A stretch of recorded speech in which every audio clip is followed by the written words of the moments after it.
കിട്ടാവുന്ന അവസരങ്ങളെല്ലാം നേടിയെടുത്ത് ഈ സാധാരണ പ്രവർത്തകരുടെ വിയർപ്പിന്റെ അംശം പറ്റി ജീവിച്ച് ഒടുവിൽ കൂടുതൽ കൂടുതൽ നേട്ടങ്ങൾക്കായി മറ്റു പാർട്ടിയിലേക്ക് പോകുന്ന ഇത്തരക്കാരെ, അത് ഞാൻ പലപ്പോഴും പറഞ്ഞിട്ടുള്ളതാണ്.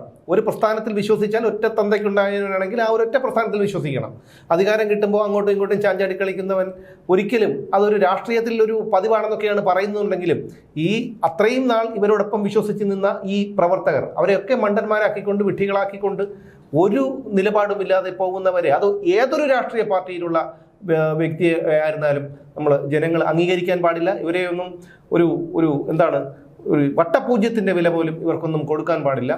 പ്രത്യേകിച്ചും ഈ ശശി തരൂരിനെ പോലെയുള്ള വ്യക്തികൾക്ക് തിരുവനന്തപുരം മണ്ഡലത്തിലെ ജനങ്ങൾക്ക് ഒന്ന് ഓർക്കാനുള്ള ഒരു അവസരം, തിരിഞ്ഞു നോക്കാനുള്ള ഒരു അവസരം കൂടിയാണ്. 10-16 വർഷങ്ങളായി ഈ ശശി തരൂർ മണ്ഡലത്തിന് വേണ്ടി എന്ത് ചെയ്തു എന്നുള്ളത് പിന്തിരിഞ്ഞു നോക്കാനുള്ള ഒരു അവസരം കൂടിയാണ് ശശി തരൂർ ഇപ്പോൾ ഒരുക്കി തന്നിരിക്കുന്നത് എന്ന് മാത്രമേ പറയാനുള്ളൂ.